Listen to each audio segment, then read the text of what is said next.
마음속 깊은 곳에 숨겨둔 아픔이 오랫동안 나를 괴롭혔지만 이제는 일어나 다시 걸어가려 해. 새로운 길이 보이기 시작해. 어둠 속에서도 희망의 씨앗이 자라나고 있어. 눈물로 적신 땅에서도 꽃이 피어날 거야.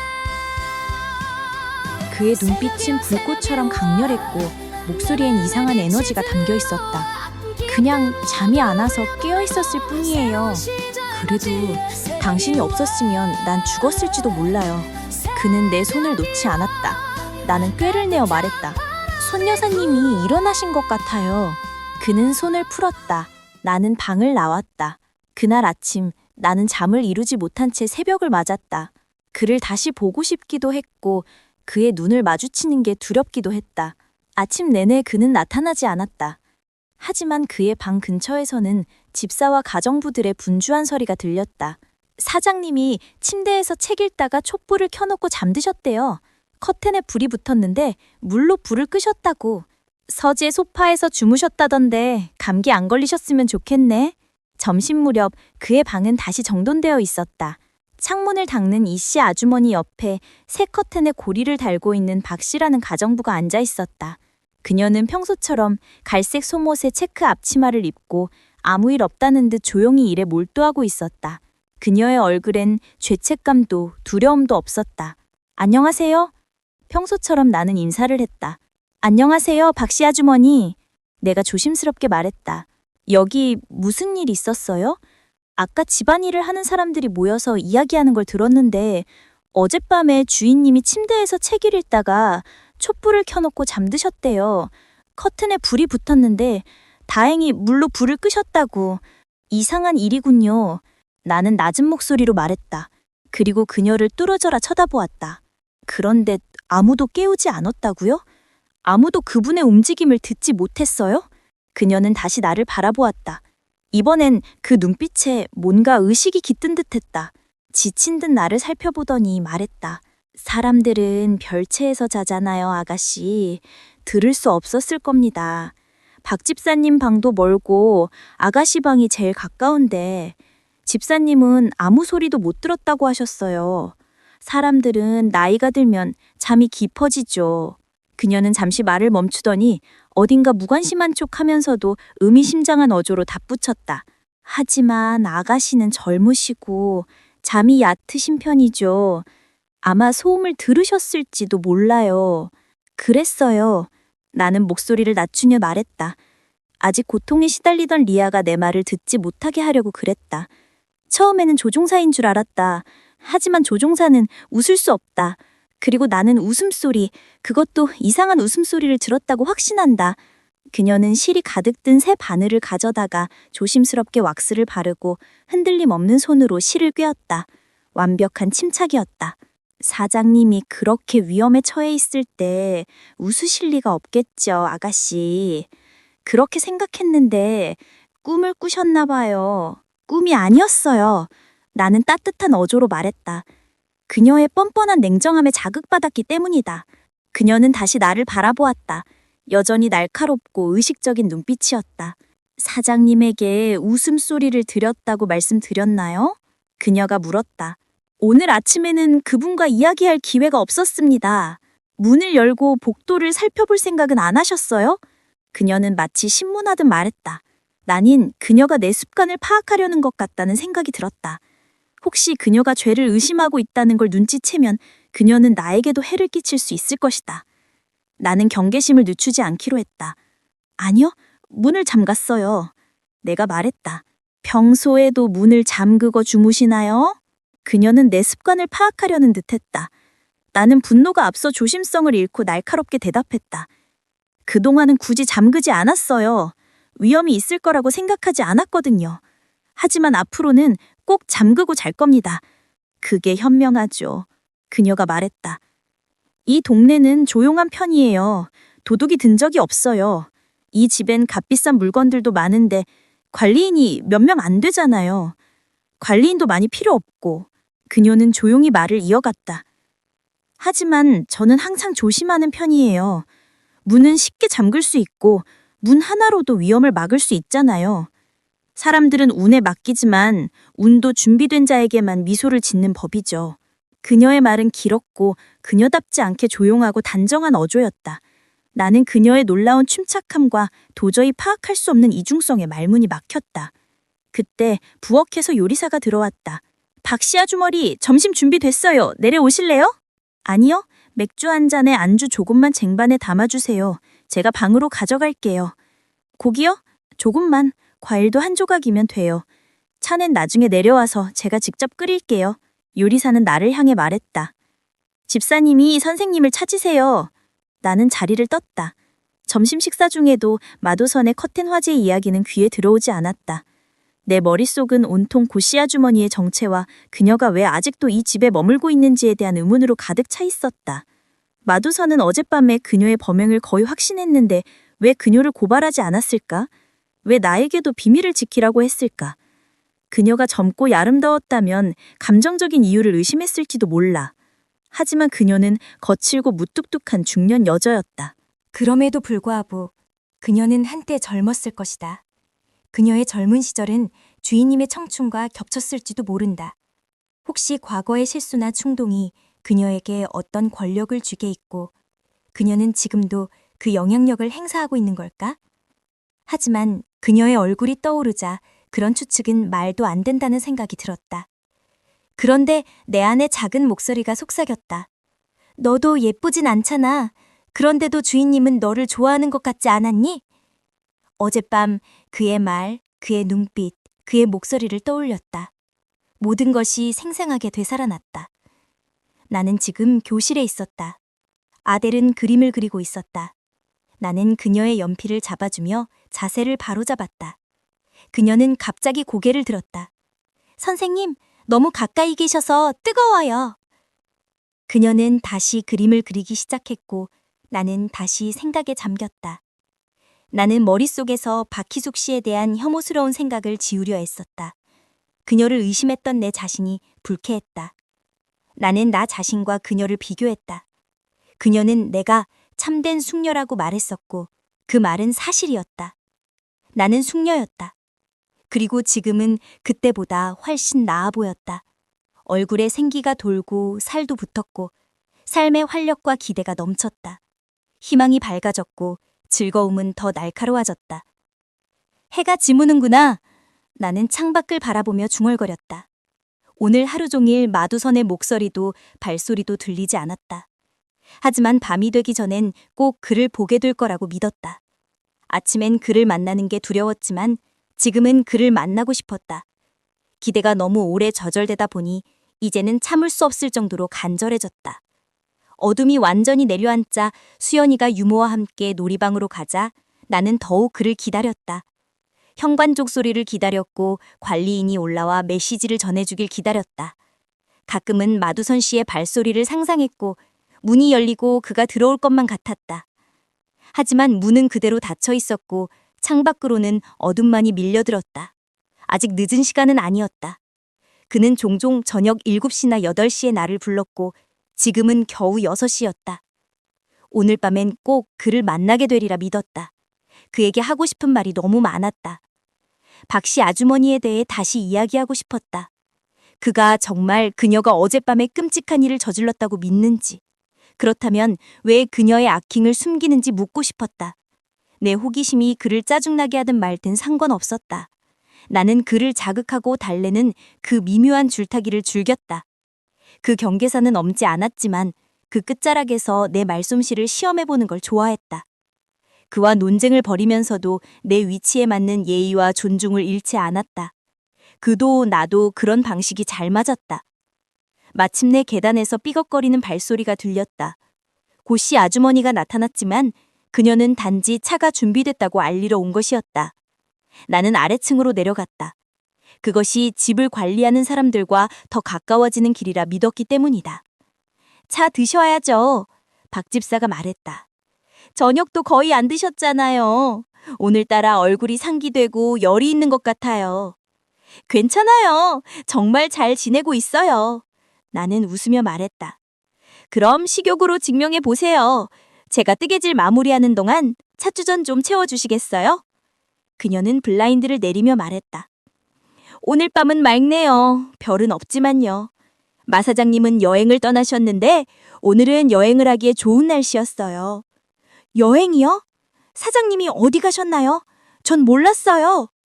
아침 식사 후 바로 출발하셨어요. 지방에 친척 집에 가셨다고 하네요. 친척분들이 모인다고 하던군요. 오늘 밤에 돌아오실까요? 아니요. 내일도 아닐 거예요. 아마 일주일 이상 머무실지도 몰라요. 그런 모임은 우아하고 가창해서 쉽게 떠나기 어렵죠. 특히 마 사장님처럼 사교적이고 재능 있는 분은 더더욱 그렇죠. 여자분들도 많이 계신가요? 예은 부인과 세 딸과 수정 양도요. 정말 아름답고 우아한 여인들이죠. 수정이는 제가 6, 7년 전에 봤는데 그때 18살이었어요. 마 사장님이 크리스마스 파티를 여셨을 때였죠. 그녀는 어떤 분이었나요? 키가 크고 우아한 목난, 거묻고 맑은 피부, 고귀한 이목구비와 마 사장님을 닮은 크고 검은 눈을 가졌어요. 머리카락은 새까맣고 윤나는 컬에 호박색 스카프와 꽃장식이 그녀의 머리와 옷을 장식했죠. 정말 왕비 같았어요. 노래도 하셨나요? 네, 피아노 반주에 맞춰 사장님과 듀엣을 불렀어요. 사장님이 노래를 잘하시는지 몰랐죠? 베이스 음색이 아주 좋고 음악적 취향도 뛰어나세요. 그녀는 아직 결혼 안 했나요? 그런 것 같아요. 그녀의 가문은 재산이 대부분 장남에게 상속되었고 예은 부인과 수정량은 큰 재산이 없다고 들었어요.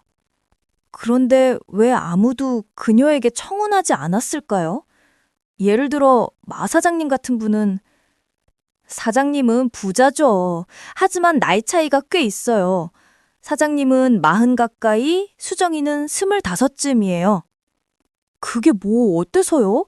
더 불균형한 결혼도 많은데요? 맞아요. 하지만 사장님이 그런 생각을 하실지는 잘 모르겠네요. 근데 아무가 또 안 드시네요. 차 마시기 시작한 이후로 거의 손도 안 대셨어요. 목이 너무 말라서요. 차 한 잔만 더 주실래요? 나는 다시 마 사장과 그 아름다운 수정양 사이의 결혼 가능성에 대해 이야기하려 했지만 수연이가 들어오면서 대화는 다른 방향으로 흘러갔다. 혼자 남게 되자 나는 내가 들은 이야기들을 되짚어 보았다. 내 마음을 들여다보고 그동안 품어온 생각과 감정을 정리하려 했다. 끝없이 펼쳐진 상상의 황야에서 벗어나 이성이라는 울타리 안으로 되돌아오려 애썼다.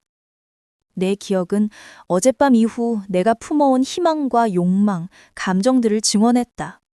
그리고 이성은 조용한 어조로 꾸밈 없는 진실을 들려주었다.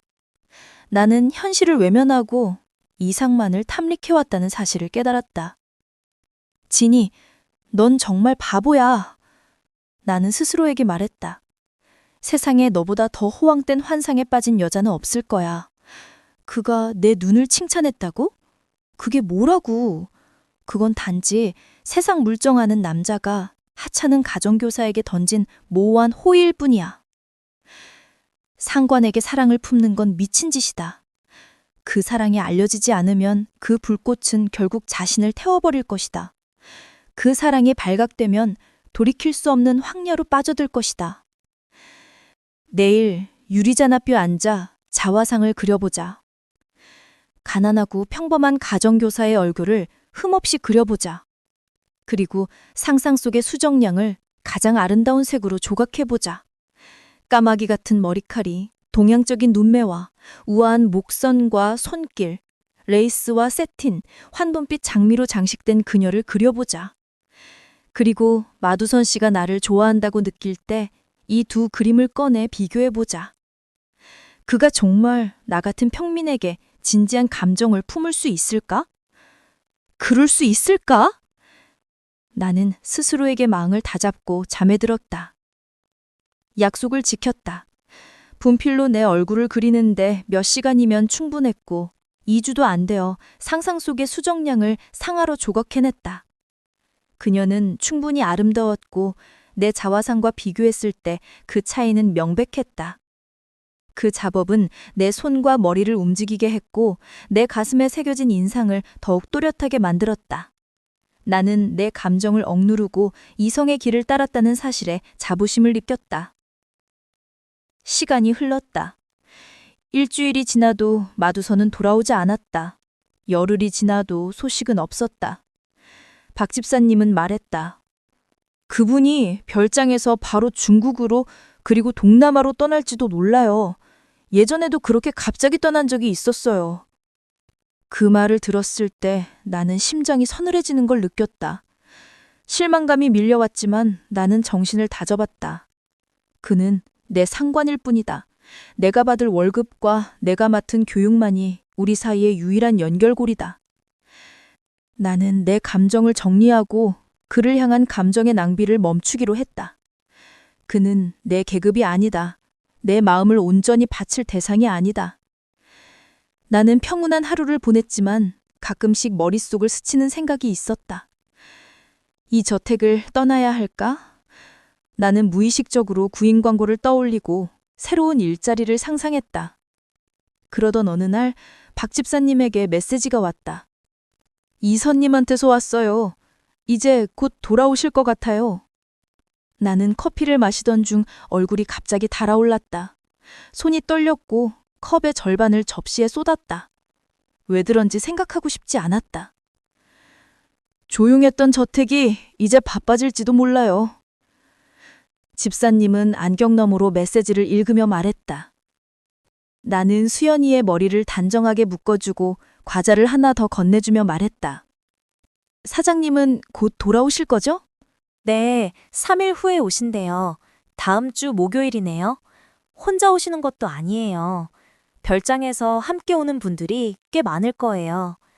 사장님은 침실과 응접실을 모두 준비하라고 하셨어요. 저는 인력 공급업체에 연락해서 주방 일손을 더 구해야겠어요.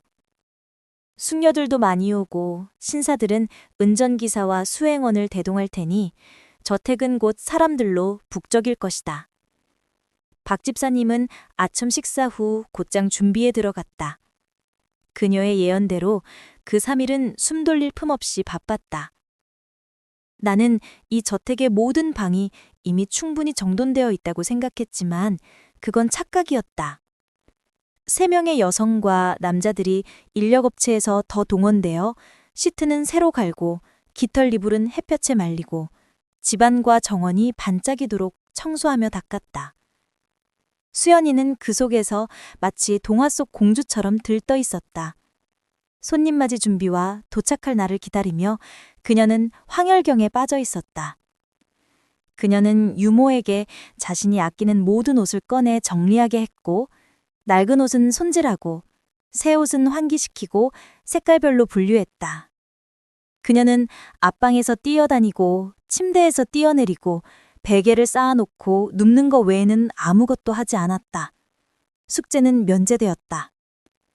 나는 하루 종일 창고에 갇혀 박 집사님의 일을 도왔다. 많은 한식과 양식 그리고 디저트까지. 그는 나를 거의 하인처럼 부려먹었지만 나는 묵묵히 배웠다. 파티는 목요일 저녁 6시에 시작될 예정이었다. 그동안 나는 수연이를 돌볼 시간도 없었고 수연이는 누구보다 활발하고 쾌활하다고 믿었다. 하지만 수연이의 쾌활함은 가끔 꺾였고 나는 다시금 의심과 불안 그리고 어두운 추측 속으로 빠져들었다. 바로 그때 나는 평소 잠겨있던 3층 계단 문이 천천히 열리는 것을 보았다. 그 문은 비싼 옷을 입은 박희선 씨를 길을 열어주었다. 그녀는 갤러리를 미끄러지듯 지나갔고 발걸음은 슬리퍼처럼 조용했다. 그녀는 북적이는 침실들을 들여다보며 청소부에게 대리석 벽난로 닦는 법을, 벽지얼록 지우는 법을 한마디만 건넨 뒤 사라졌다. 하루에 한 번 부엌으로 내려와 저녁을 먹고 응접실에서 담배를 피운 뒤 맥주 한 병을 들고 2층의 음침한 방으로 돌아갔다. 그녀는 하루 중 단 1시간만 아래층 사람들과 함께했고 나머지 시간은 모두 혼자였다. 그녀는 그 방에서 바느질을 하며 아마도 혼자 웃었을 것이다. 마치 감옥에 갇힌 죄수처럼 외로웠다. 놀라운 것은 나를 제외한 누구도 그녀의 생활을 이상하게 여기지 않았다는 점이었다. 어느 날 이씨 아주머니와 다른 청소부 사이의 대화를 우연히 엿들었다. 박희선 씨는 월급이 꽤 좋다면서요?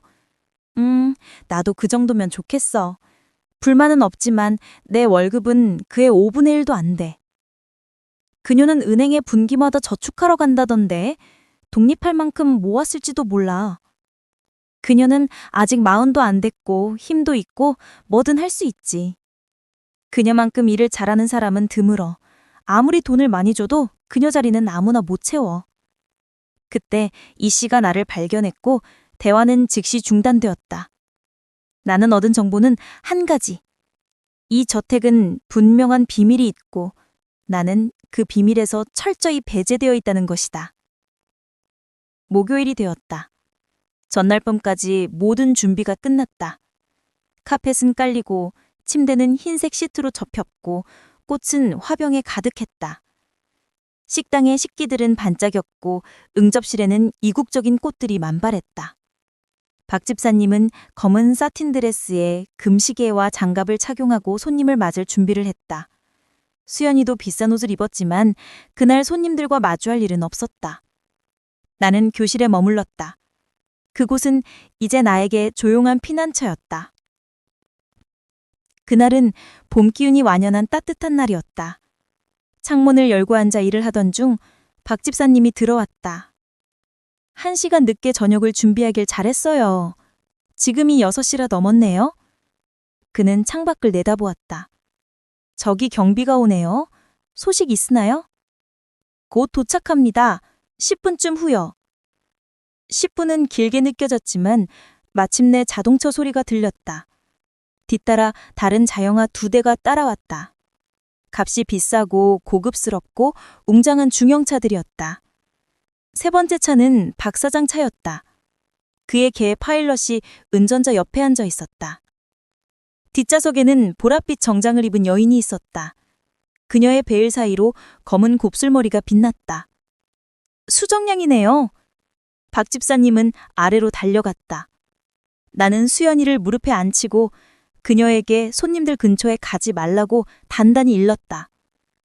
복도에서는 웃음소리와 발걸음이 섞여 들려왔고 그 속에서 마두선 씨의 낮고 울림 있는 목소리가 들려왔다. 그는 손님들을 따뜻하게 맞이하고 있었다. 집을 관리하는 사람들의 휴게실에는 기사 2명과 수행원 3명이 난로평에 둘러앉아 있었고 각자의 관리인들은 위층에서 손님 맞을 준비에 한창이었다. 소개소에서 새로 고용된 단기직 관리인들은 저택 곳곳을 분주히 오가고 있는데 나는 수연이가 먹을 음식들을 가져가기 위해서 그 혼란을 뚫고 부엌까지 겨우 도달했다. 거기서 나는 차가운 저녁과 빵, 과일과 그리고 김밥 몇 줄과 접시 2개, 포크와 젓가락을 챙겨 빨리 복도로 빠져나왔다. 갤러리로 돌아와 뒷문을 닫으려는 찰나에 갑자기 웅성거림이 들려왔다. 숙녀들이 방에서 나올 기세였다. 나는 서재로 가려 했는데 그들의 방 앞을 지나야 했고 손에 든 음식이 들키면 곤란할 것 같아 창문 하나 없는 복도 끝에 조용히 섰다. 해는 이미 젖었고 어둠이 짙게 깔려 있었다. 잠시 후 숙녀들이 하나둘 방에서 나왔다. 그들은 은은하게 빛나는 정장 치마를 입고 마치 안개처럼 조용히 계단을 내려갔다. 그들의 우아한 모습은 내가 지금껏 본 어떤 장면보다도 고귀하고 세련되었다. 나도 저기 가고 싶어요. 수연이가 영어로 외쳤다. 삼촌이 우리를 부르실까요? 아니, 오늘은 아닐 거야. 사장님은 다른 생각으로 바쁘실 거야. 내일쯤은 볼 수 있을지도 몰라. 자, 저녁 먹자. 다행히 내가 음식을 챙겨두었기에 나도 수연이도 유모도 굶지 않을 수 있었다. 수연이는 닭고기와 김밥 과일을 맛있게 먹었고 그 덕분에 잠시나마 손님들에 대한 집착을 잊었다. 밤 9시가 넘어서야 디저트가 나왔고 10시가 되어도 관리인들은 커피잔과 쟁반을 들고 분주히 오갔다. 나는 수연이에게 평소보다 늦게까지 깨어 있어도 된다고 허락했다. 그녀는 문이 열리고 닫히는 소리에 잠들 수 없다고 했다. 게다가 혹시 삼촌이 나를 부를지도 몰라요. 라고 덧붙였다. 나는 그녀에게 이야기를 들려주었고 지루해질 무렵 갤러리로 데리고 나갔다. 복도에 불이 켜졌고 수연이는 난간 너머로 집을 관리하는 사람들이 오가는 모습을 구경하며 즐거워했다. 밤이 깊어지자 응접실에서 피아노 소리가 흘러나왔다. 우리는 계단 위에 앉아 음악을 들었다. 곧 여성의 목소리가 피아노 선일에 얹혔다. 그녀의 노래는 달콤하고 맑았다. 독창이 끝나자 듀엣이 이어졌고 그 사이사이에는 웃음소리와 대화가 흘렀다. 나는 귀를 기울였다. 그 소리를 속에서 마두선 씨의 목소리를 찾아내려 했다. 그의 말투를 멀리서도 알아들을 수 있도록 귀는 점점 더 집중되었다. 시계가 밤 11시를 알렸다. 수연이는 내 어깨에 기대 잠이 들기 시작했다. 나는 그녀를 안고 방으로 데려갔다. 신사와 숙녀들이 방으로 돌아간 건 거의 새벽 1시였다. 다음 날도 맑았다. 손님들은 근처 명소로 나들이를 떠났다. 나는 그들의 출발과 귀환을 모두 지켜보았다. 수정양은 여전히 마두선 씨 곁에서 함께 있었다. 그들은 다른 사람들과 약간 떨어져 있었다. 결혼할 가능성은 없다고 하셨지만 마두선은 분명 그녀를 다른 숙녀들보다 더 좋아하시는 것 같아요. 내가 박 집사에게 말했다. 그렇겠지요. 그녀도 그분을 좋아하는 것 같네요. 저렇게 고개를 기울여 속삭이는 걸 보면요. 오늘 저녁엔 얼굴을 볼 수 있을 거예요. 수연이는 소개받는다는 소식에 하루 종일 들떠 있었다. 유모가 그녀를 분홍색 세틴 드레스로 차려입히자 그녀는 마치 재판관처럼 섬금해졌다. 나는 은회색 드레스를 꺼내 입고 진주 브로치를 달았다. 우리는 응접실로 향했다. 다행히 살롱을 통하지 않고 들어갈 수 있는 조용한 입구가 있었다. 방은 조용했고 대리석 벽난로에는 불이 타오르고 있었다. 테이블에는 꽃과 밀랍초가 놓여 있었다. 진홍색 커튼이 파티와 우리를 분리시키고 있었다. 숙녀들이 들어오자 수연이는 말없이 앉았다. 나는 책을 꺼내 읽으려 했고 수연이는 내 무릎에 기대며 속삭였다. 꽃 하나만 달아주세요. 나는 꽃병에서 장미 한 송이를 꺼내 그녀의 드레스에 달아주었다. 그녀는 행복이 가득 찬 듯 깊은 숨을 내쉬었다. 나는 웃음을 감추려 얼굴을 돌렸다. 그녀의 옷에 대한 진지한 집착은 우스거리기도 하고 애틋하기도 했다. 숙녀들이 들어오자 커튼이 닫히고 그들은 방 안을 가득 채웠다. 하얀 드레스를 입은 그들은 마치 흰 깃털 새떼 같았다. 나는 일어나 인사를 했고 몇몇은 고개를 끄덕였지만 대부분은 나를 바라보기만 했다. 그들은 소파에 기대거나 꽃과 책을 살펴보거나 벽난로 앞에 모여 조용히 대화를 나누었다. 그들의 이름은 나중에 알게 되었고 그 중에는 예은 부인과 그녀의 두 딸 가영과 가희, 정숙 부인 그리고 노대령 부인도 있었다. 그날 밤 가장 눈에 띄는 인물 셋은 단연 예은 부인과 그녀의 두 딸 가영과 가희였다. 세 사람 모두 키가 크고 당당한 체격을 지닌 여자들이었다. 예은 부인은 45에서 50 사이로 보였지만 몸매는 여전히 날씬했고 불빛을 아래서 본 그녀의 머리칼은 아직도 검고 치아도 완벽해 보였다. 대부분의 사람들은 그녀를 나이에 비해 훌륭한 여성이라 평했겠지만 그녀의 태도와 표정에는 참을 수 없을 만큼 오만한 기운이 깃들어 있었다. 로마 조각 같은 이목구비, 기둥처럼 곧은 목, 그리고 그 모든 것을 떠받치는 이중턱은 자부심으로 굳게 고정되어 있었다. 그녀의 눈빛은 날카롭고 냉정했으며 말투는 깊고 권위적이었다. 그녀가 걸친 최고급 모피 코트는 그녀가 스스로를 황후처럼 느끼게 했을 것이다. 가영과 가희는 키와 체형이 거의 같았지만 가영은 너무 마른 편이었고 가희는 마치 조각상처럼 완벽한 균형을 이루고 있었다. 나는 수정양을 유심히 바라보았다. 첫째, 그녀가 박 집사의 묘사와 얼마나 닮았는지 확인하고 싶었고, 둘째, 내가 상상으로 그린 그녀의 초상화와 얼마나 일치하는지 보고 싶었으며, 셋째, 그녀가 마두선의 취향에 맞는 인물인지 알고 싶었다. 그녀는 외모만큼은 묘사와 그림 모두에 꼭 들어맞았다. 우아한 목선, 검은 눈동자, 윤기 나는 곱슬머리. 하지만 얼굴은 예을 여사의 젊은 버전 같았다. 낮은 이마, 높은 콧대, 그리고 자존심으로 굳어진 인매. 그녀는 자주 웃었지만 그 웃음은 냉소적이었다. 그녀는 정숙 부인과 식물학에 대해 대화를 나누었는데 정숙 부인은 꽃을 좋아하지만 학문적으로는 잘 모른다고 했다.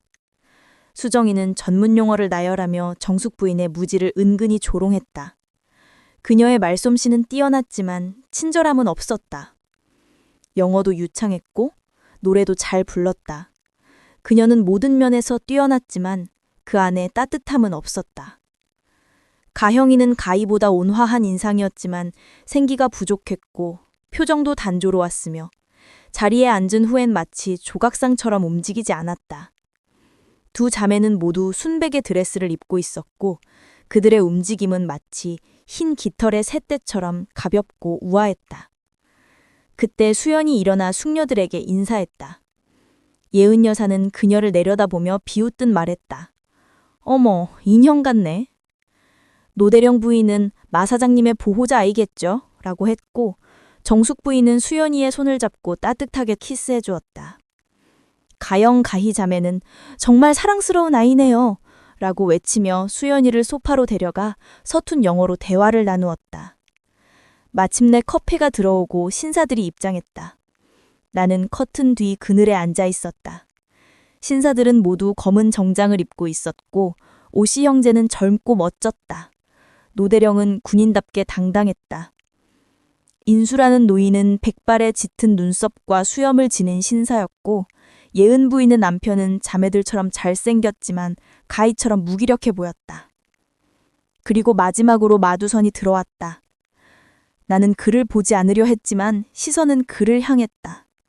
그의 모습은 여전히 강인하고 결단력 있는 인상이었다. 그는 나를 보지 않았고 방 건너편 숙녀들과 대화를 나누었다. 나는 그를 바라보며 그가 내 손을 잡고 나를 바라보던 그 밤을 떠올렸다. 그의 눈빛은 넘칠 듯한 감정을 담고 있었고 그 순간 우리는 가까웠다. 하지만 지금은 너무나 멀었다. 그가 나를 보지 않자 나는 그를 몰래 바라보았다.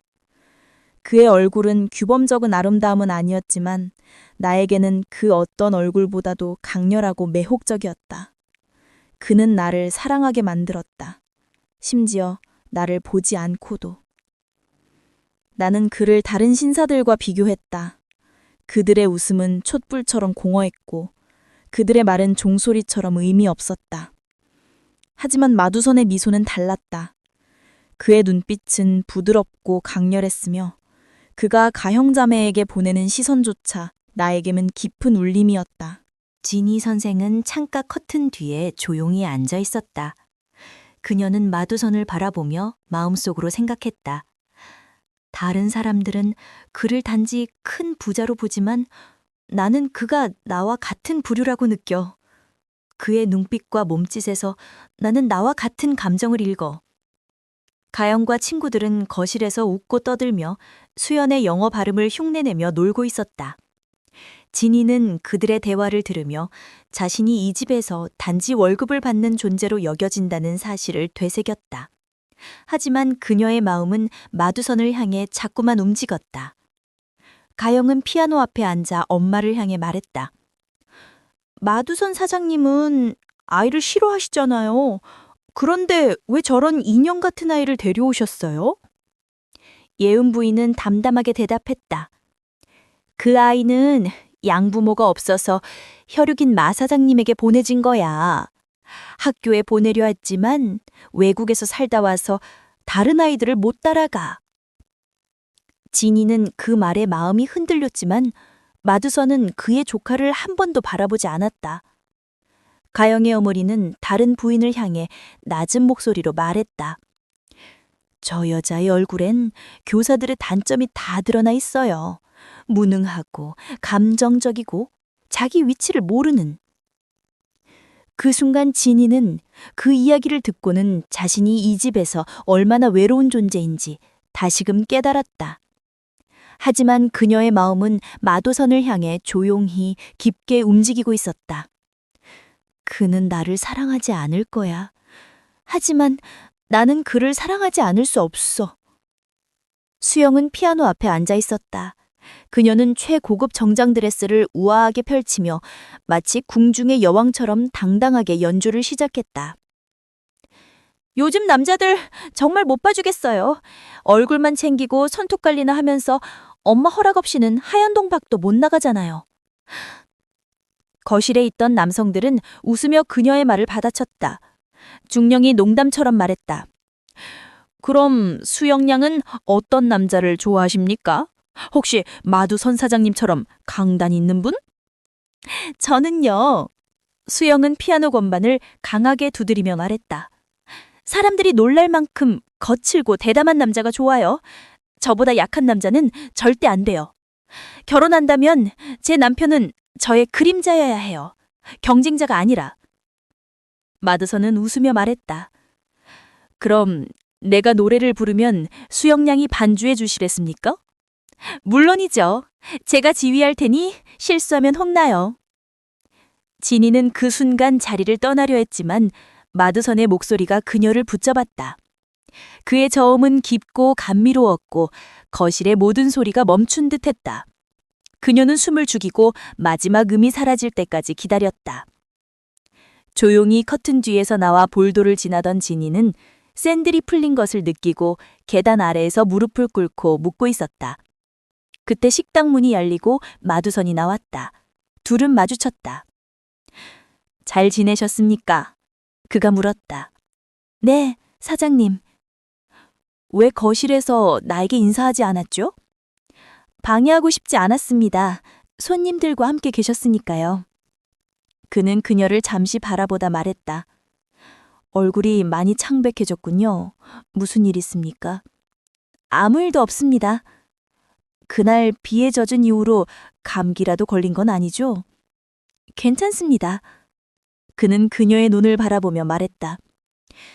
지금 눈굴이 맺혀 있군요.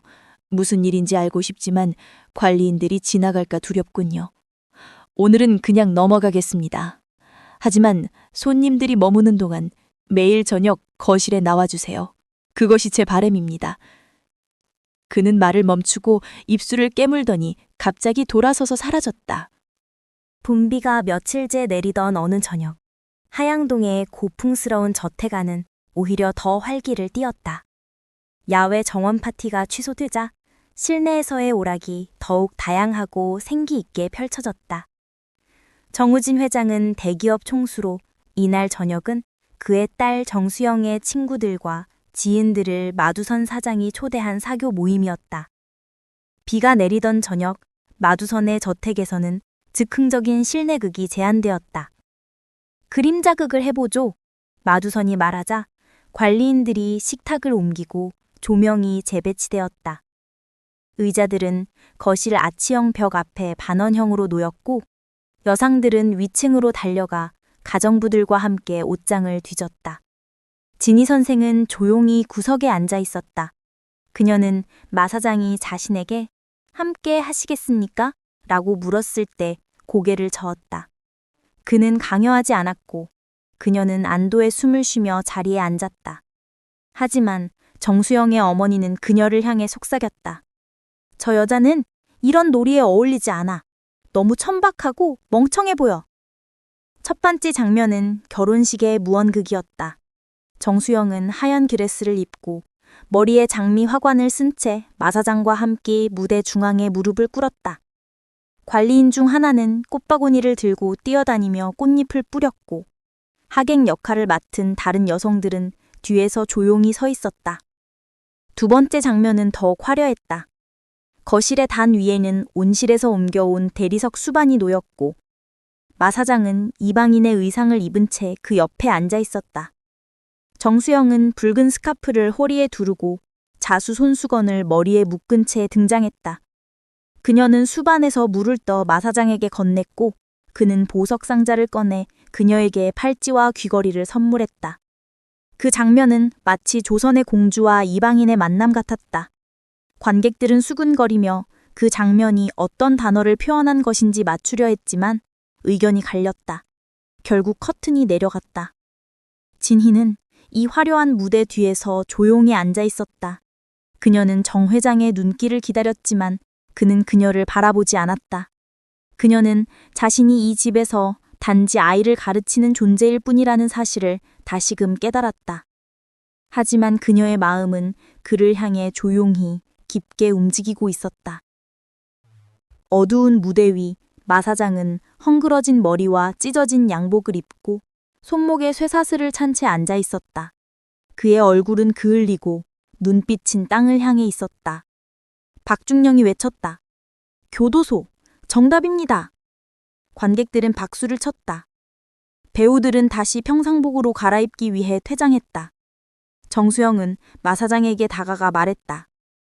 몇 년만 일찍 태어났다면 정말 멋진 도적이 되었을 거예요. 내 얼굴에 남은 분장은 다 지워졌나요? 아쉽게도요. 그 붉은 분장이 당신 얼굴에 참 잘 어울렸는데. 그녀는 웃으며 얼굴이 붉어졌고 마 사장은 농담처럼 말했다. 어쨌든 우리는 1시간 전에 결혼했잖아요. 모두가 증인이었고. 그들의 농담은 거실을 웃음으로 채웠지만 진희는 그 웃음 속에 섞이지 못했다. 그녀는 더 이상 무대가 아닌 관객석을 바라보았다. 그녀의 시선은 마 사장과 정수영 사이의 속삭임, 눈빛 교환, 머리카락이 그의 어깨에 닿는 순간에 머물렀다. 진희는 마 사장을 사랑하게 되었음을 알고 있었다. 그가 더 이상 자신을 바라보지 않는다고 해서 그 사랑이 사라질 수는 없었다. 그녀는 그가 곧 정수영과 결혼할 것이라는 사실을 받아들이려 했지만 마음은 쉽게 따르지 않았다. 정수영은 화려하고 교양 있는 여성이었지만 그녀의 마음은 빈 들판 같았다. 그녀는 책에서 배운 문장을 반복할 뿐 진심 어린 감정은 없었다. 특히 일하는 관리인들과 가정부들에게 차갑고 무례한 모습은 진희의 마음을 더욱 아프게 했다. 하지만 진희는 질투하지 않았다. 정수영은 질투할 가치조차 없는 존재였다. 그녀는 겉으로 빛났지만 속은 텅 비어 있었다. 진희는 마 사장이 그녀의 결점들을 알고 있다는 것을 느꼈다. 그가 정수영을 사랑하지 않는다는 것도 알고 있었다. 하지만 그는 그녀와 결혼할 것이다. 가문과 정치적인 이유 때문일 것이다. 진희는 절망 속에서 사랑을 놓지 않았다. 그녀는 자신이 선택받지 못할 것을 알면서도 그를 향한 마음을 숨기지 못했다. 그 사랑은 고통이었지만 동시에 그녀가 살아있는 것을 느끼게 해주는 유일한 감정이었다. 서울 성북동의 고풍스러운 저택에선 큰 부자인 마두선이 주최한 봄맞이 사교 모임이 한창이다. 거실은 클래식 음악과 웃음소리로 가득하고 여성들은 화려한 한복과 수입 드레스를 입고 남성들은 정치와 경제를 논하며 담배 연기를 흩뿌린다. 그 가운데 조용히 앉아있는 한 사람, 수연의 가정교사 진희. 진희는 거실 안쪽에서 조용히 앉아 있었다. 그녀의 시선은 마두선과 정수영 사이의 대화에 머물렀다. 정수영은 화려한 미소와 눈빛으로 마두선의 관심을 끌려 했지만 그의 눈은 차갑고 무심했다. 그녀는 자신이 성공했다고 믿었지만 진희는 그 실패를 누구보다도 선명하게 느낄 수 있었다. 그녀가 진심으로 그를 사랑했다면 그렇게 과장된 몸짓과 인위적인 미소는 필요 없었을 것이다. 조용히 그의 옆에 앉아 말없이 있어도 충분했을 텐데. 진희는 마두선의 얼굴에서 과거에 보았던 따뜻한 표정을 떠올렸다. 그것은 계산된 매력이나 화려한 언변이 아닌 진심에서 우러나온 순간이었다. 그녀는 그가 정수영과 결혼할 것이라는 사실을 받아들이려 했지만 마음은 쉽게 따르지 않았다. 그녀가 진정한 사람이라면 내가 질투했을 것이다. 하지만 그녀는 겉만 번지르르 할 뿐 마음은 빈 들판 같았다. 진이는 마두선의 결혼이 사랑이 아닌 가문과 정치적 이유 때문이라는 것을 느꼈다. 그녀는 그가 정수영을 사랑하지 않는다는 것도 알았다. 하지만 그는 그녀와 결혼할 것이다. 그것이 이 세계의 질서였다. 마두선의 눈빛 속에는 가끔씩 알 수 없는 깊이가 있었다. 그것은 슬픔인지 비밀인지 혹은 위험인지 알 수 없었다. 과거에는 그 깊이를 두려워했지만 이제는 그 속을 들여다보고 싶었다. 진이는 그가 가진 어둠과 복잡함을 이해하고 싶었고 그 속에서 자신만의 자리를 찾고 싶었다. 그녀는 언젠가 그 깊이를 들여다볼 수 있을 것이다. 나는 그저 그 순간을 상상하며 조용히 그를 바라볼 뿐이다. 다른 사람들은 각자의 즐거움에 몰두해 있었다. 정수영의 어머니와 이모는 고개를 끄덕이며 수군거렸고 박중령과 이기훈 교수는 정치 이야기에 열을 올렸다. 정수영은 마두선 옆에서 웃으며 대화를 이어갔지만 진이는 그 모든 장면을 대경처럼 느꼈다. 그녀에게 중요한 것은 오직 한 사람, 마두선뿐이었다. 정수영은 피아노 앞에서 감상적인 설율을 행기며 시간을 보내다 도서관에서 소설책을 가져와 소파에 늘어졌다. 진이는 창가에 앉아 수영과 함께 조용히 시간을 보내고 있었다. 저녁 식사 준비를 알리는 종이 울릴 무렵 수연이 창밖을 보며 외쳤다. 선생님, 저기요! 삼촌차가 와요! 모두가 창가로 몰려들었다. 정수영은 급히 창문으로 다가오며 진이를 밀쳐냈다. 그러나 차에서 내린 사람은 마두선이 아니었다. 낯선 남자였다.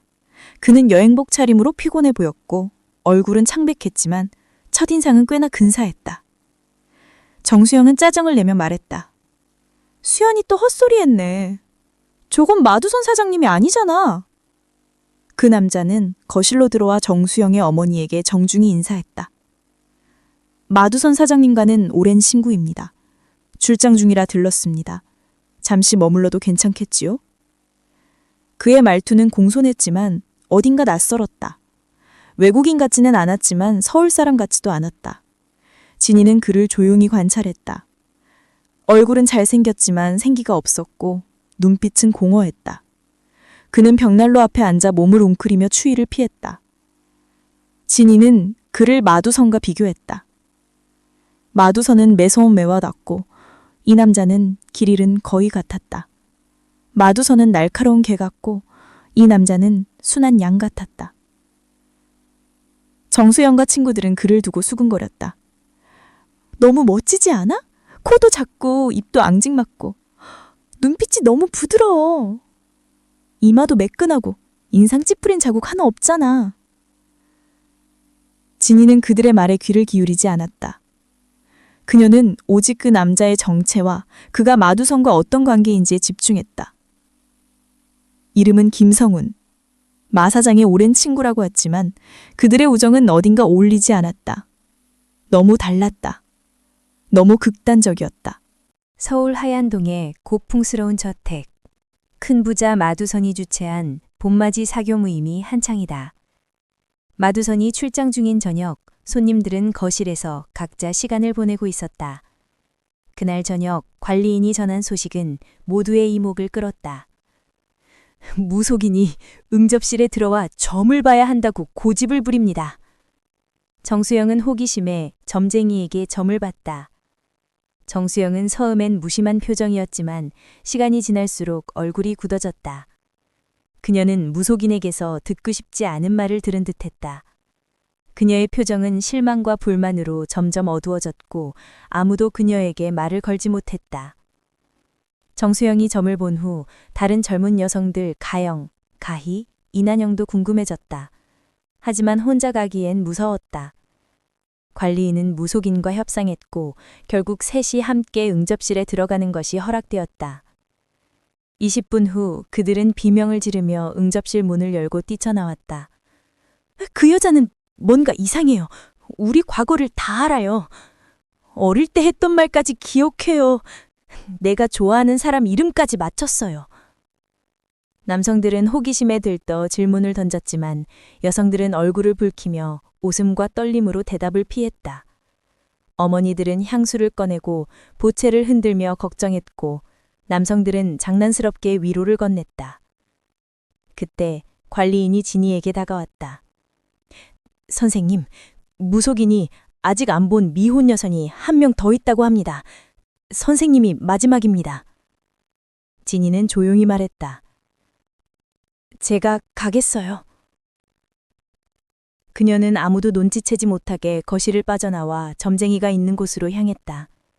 그곳은 조용했고 무속인은 벽난로 앞에 앉아 있었다. 얼굴은 검게 그을리고 눈빛은 날카로웠다. 점 보러 왔나? 믿지는 않지만 해보세요. 믿지 않는 건 네 건방 때문이지. 네 발소리에서 이미 들었어. 무속인은 파이프를 꺼내 피우며 말했다. 넌 차갑다. 외롭기 때문이다. 넌 아프다. 사랑이 너에게 오지 않기 때문이다. 넌 어리석다. 그 사랑을 부르지도 다가가지도 않기 때문이다. 진이는 침착하게 대답했다. 그건 이 집에서 조용히 살아가는 누구에게나 할 수 있는 말이에요. 그럴 수도 있지. 하지만 너처럼 정확히 놓인 사람은 드물다. 무속인의 등장은 단순한 오락이 아닌 인물들의 내면을 흔드는 장치로 작용하며 진이의 자존과 갈망, 정수영의 불안과 허영이 교차합니다. 손 좀 내밀어 봐요. 10,000원은 아니어도 1,000원짜리 한 장은 있어야지. 여인은 지갑에서 구겨진 1,000원짜리 지폐를 떠내 무당의 앞에 놓는다. 점쟁이는 그것을 낡은 보자기에 싸서 장롱 위에 올려놓고 그녀의 손바닥을 들여다본다. 선이 너무 희미하네. 이런 손은 운명을 읽기 어려워요. 손보다 얼굴에 다 드러나지. 믿어요. 손금보다 사람의 눈빛이 더 많은 걸 말해준다고 생각해요. 그렇지. 눈, 이마, 입술의 선. 그게 진짜 운명이야. 자, 무릎 꿇고 얼굴을 들어봐요. 여인은 조심스레 무릎을 꿇고 얼굴을 들자 점쟁이는 촛불을 툭툭 건드려 방 안에 붉은 빛이 퍼진다. 그녀의 얼굴은 환하게 드러나고 무당의 얼굴은 그림자 속으로 사라진다. 당신은 요즘 어떤 마음으로 여기 왔을까? 낮에는 그 응접실에서 커피를 내리며 손님들 얼굴을 바라보지? 그들 사이에선 마치 유령처럼 존재하잖아. 피곤해요. 졸리기도 하고요. 하지만 슬프진 않아요. 그럼 뭔가 희망이 있겠지. 미래에 대한 작은 꿈이라도. 그냥 돈을 모아서 언젠가 작은 학원을 차리고 싶어요. 종로 어귀에 조그만 집 하나 빌려서요.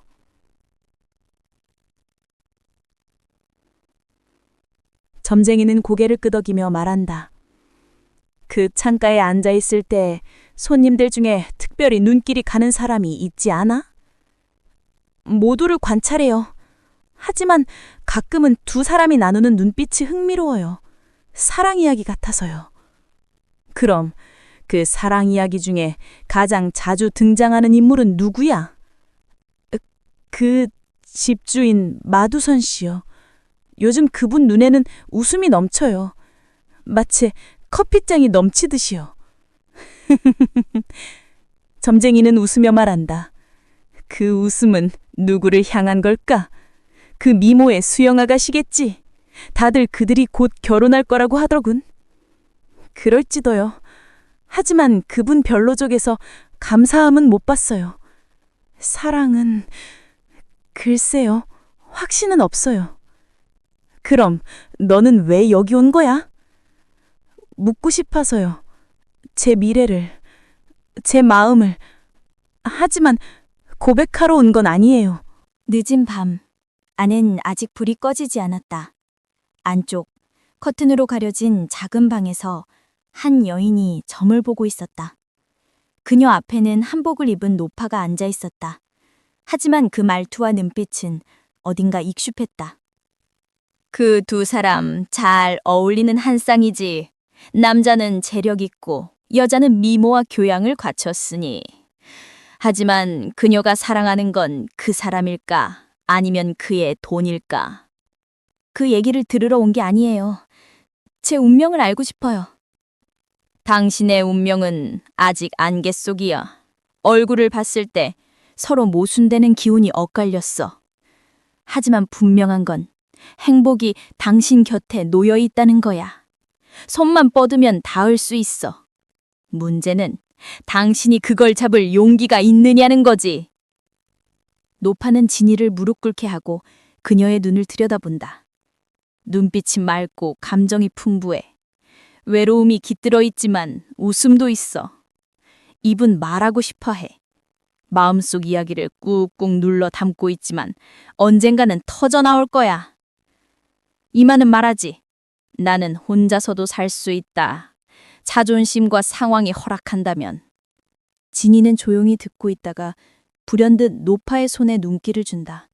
그 손은 주름진 노인의 것이 아니었다. 매끄럽고 단정한 손가락, 반짝이는 반지. 그녀는 고개를 들어 노파의 얼굴을 다시 본다. 그 순간 노파는 머리에 두른 천을 벗는다. 진희 씨, 나를 알아보겠나요? 마 사장님, 당신이 왜 이런 짓을... 당신의 진심을 알고 싶었어요. 다른 사람들 앞에서는 가면을 쓰고 있지만 당신 앞에서는 나도 진짜가 되고 싶었어요. 당신은 저를 시험했어요. 하지만 저는 속지 않았어요. 처음부터 뭔가 이상했거든요. 그래, 당신은 현명했어요. 그래서 더 믿고 싶어졌지요. 그 순간 문이 열리고 관리인이 속삭인다. 사장님, 손님이 오셨습니다. 외국에서 오신 분인데 마슨 씨라고. 마두선의 얼굴이 굳는다. 손에 힘이 들어가고 숨이 막히는 듯한 표정. 마슨? 자메이카에서 왔다고? 네, 스페인 타운에서요. 그는 진이의 손을 꼭 잡고 말한다. 진이 씨, 나에게 다시 한번 어깨를 빌려줄 수 있겠나? 네, 물론이죠. 그들은 함께 앉는다. 불빛이 흔들리고 방 안은 다시 조용해진다. 진이의 마음은 복잡하지만 그녀는 그 순간을 오래도록 기억하게 될 것이다. 내 작은 친구, 그가 말했다. 당신과 단둘이 조용한 섬에 있었으면 좋겠어요. 이 모든 번잡함과 위험, 끔찍한 기억들로부터 벗어나서. 제가 도와드릴 수 있을까요, 사장님? 당신이 필요하다면 당신에게 도움을 청하겠다고 약속하지요. 무엇이든 말씀만 하세요. 해보겠습니다. 지금은 식당에서 와인 한 잔만 가져다 주겠습니까? 손님들이 저녁을 먹고 있을 테니 내 친구 김성훈이 있는지도 보고 와줘요. 나는 저택의 식당으로 향했다. 손님들은 식탁에 앉지 않고 사이드보드에 차려진 음식과 술을 들고 삼삼오오 모여 웃고 떠들고 있었다. 친구 김성훈은 벽난로 옆에서 중년 부부와 이야기하며 웃고 있었다. 와인잔을 채우는 내게 수영 아가씨가 눈살을 찌푸리며 바라봤다. 그녀는 내가 월권을 한다고 생각했을 것이다. 서재로 돌아오니 마두선의 팔백했던 얼굴은 다시 단호하고 침착해졌다. 내 건강과 맑은 정신의 건배. 그는 와인을 마시고 잔을 네게 돌려주었다. 그들은 뭐 하고 있지요? 웃고 떠들고 있어요. 아무 일도 없었던 것처럼. 내 친구도요? 그도 웃고 있었어요. 만약 저 사람들이 모두 나를 향해 침을 뱉는다면 당신은 어떻게 하겠나요? 제가 할 수 있다면 그들을 방에서 내쫓을게요. 그들이 나를 차갑게 바라보고 하나 둘씩 떠난다면 저는 남아있을 거예요. 사장님 곁에. 위로하려고? 네, 사장님을 위로하고 싶어요. 그들이 당신을 비난해도 그런 비난은 신경 쓰지 않아요. 사장님이 제게 그런 가치가 있는 분이라면요. 좋아. 이제 다시 식당으로 가서 김성울 씨에게 조용히 속삭여줘요. 내가 돌아왔고 당신을 서재에서 기다린다고. 그리고 그를 데리고 오고 당신은 올라가 있어. 나는 그의 말대로 했다. 손님들은 내가 그들 사이를 지나가는 걸 요심히 바라봤다. 김성은에게 말을 전하고 서재로 안내한 뒤 내 방으로 올라갔다. 늦은 밤 나는 잠들었지만 커튼을 치지 않아 달빛이 방 안으로 스며들었다. 그 은빛 광채에 눈을 떴을 때 갑작스런 비름소리가 저택을 가로질러 울려 퍼졌다. 도와줘! 도와줘! 도와줘! 천장에서 들려오는 고통스러운 외침. 마두선, 제발 와줘! 나는 떨리는 몸을 이끌고 방을 나왔다. 저택의 모든 방에서 사람들이 뛰어나왔다. 무슨 일이야? 불이야? 도둑이야? 누가 다쳤어? 혼란 쪽에서 마두선이 나타났다. 진정하세요. 아무 일도 아닙니다. 그냥 관리인 가정부가 악몽을 꾼 거예요. 그는 손님들을 달래며 각자의 방으로 돌려보냈다. 나는 조용히 내 방으로 돌아왔지만 다시 잠들 수 없었다. 그 비름과 외침은 단순한 악몽이 아니었다. 나는 옷을 다시 입고 창가에 앉아 저택의 정원을 바라보며 무언가를 기다렸다. 1시간쯤 지나 조용한 노크 소리가 들려왔다. 제가 필요하신가요? 일어나 있었나요? 네, 사장님. 옷도 입었어요. 그럼 따라오세요. 조용히. 나는 그의 뒤를 따라 저택의 위쪽 금기된 3층 복도로 향했다. 당신 방에 솜과 소독약이 있나요? 네, 있습니다. 가져오세요. 나는 그것들을 챙겨 돌아왔다. 그는 작은 검은 문 앞에서 열쇠를 꺼내들었다. 피를 봐도 괜찮겠나요? 해본 적은 없지만 괜찮을 것 같아요.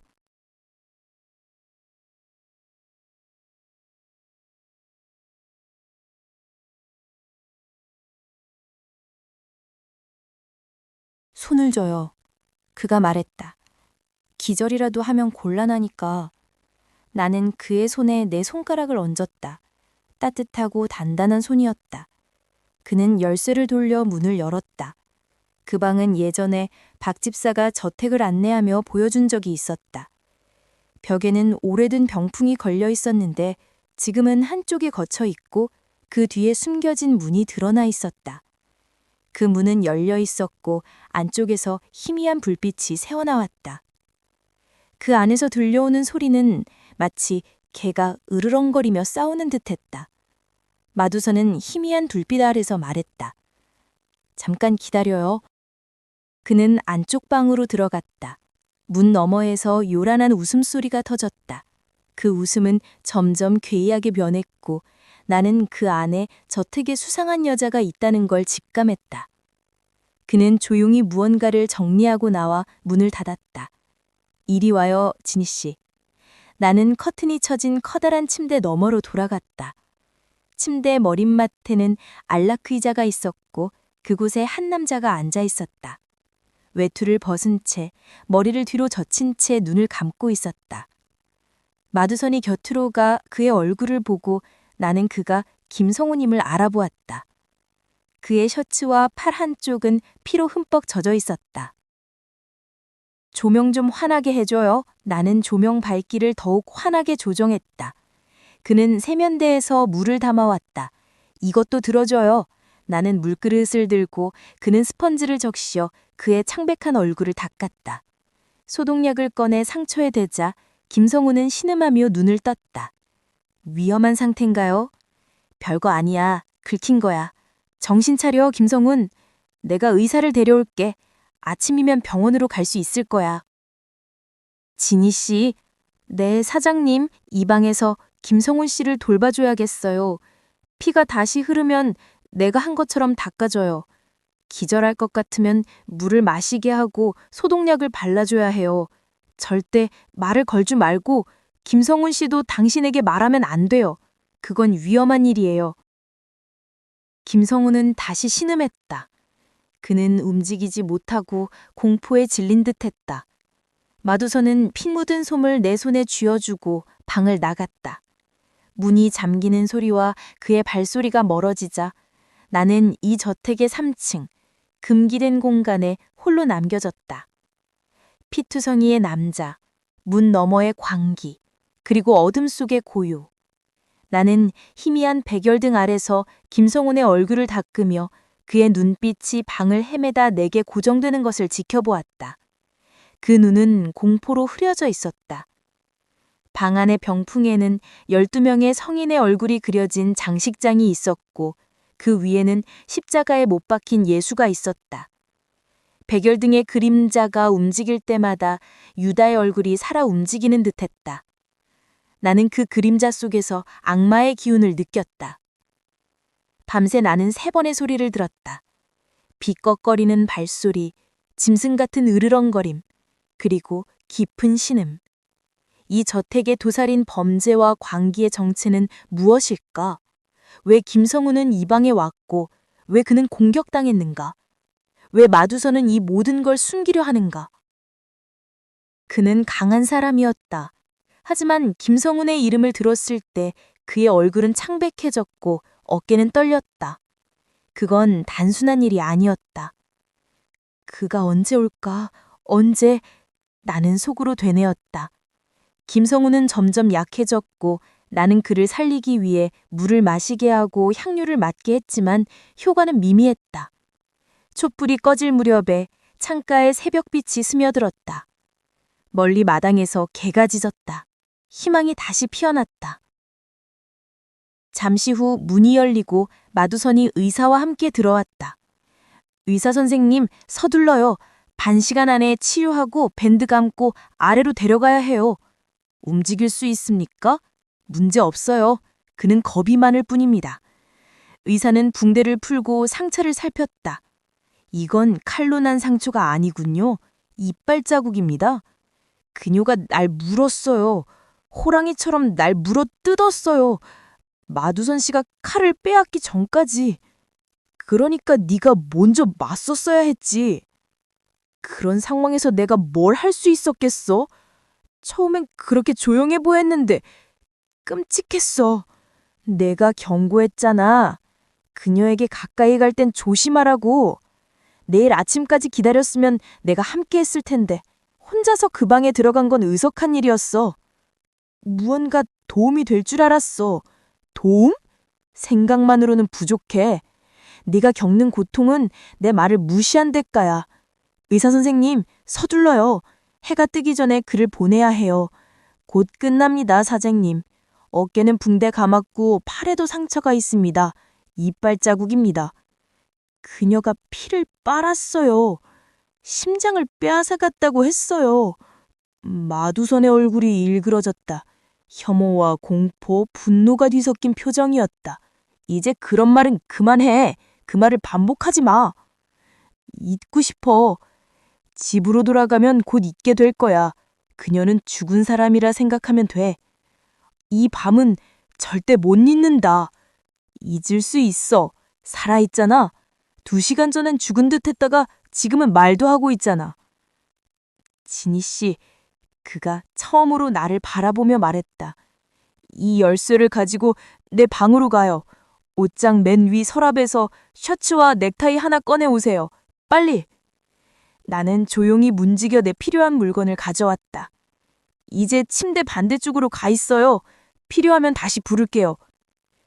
진희 씨, 아래층에 누가 깨어 있었나요? 아니요. 사장님, 모두 조용했어요. 그를 조용히 보내야 해요. 저쪽 방에 있는 사람을 위해서라도. 진희 씨, 김성훈 씨 방에서 외투 하나 더 가져와요. 이 추운 날씨엔 필수예요. 나는 다시 달려가 털로 안감된 두꺼운 외투를 가져왔다. 이제 마지막 심부름이에요. 내 화장대 중간 서랍에서 작은 약병과 유리잔을 가져와요. 나는 재빨리 움직여 그것들을 가져왔다. 이건 중국에서 사온 강장제예요. 조심해서 써야 하지만 지금은 적절한 때죠. 그는 약을 물에 타서 김성훈에게 건넸다. 마셔, 성훈아.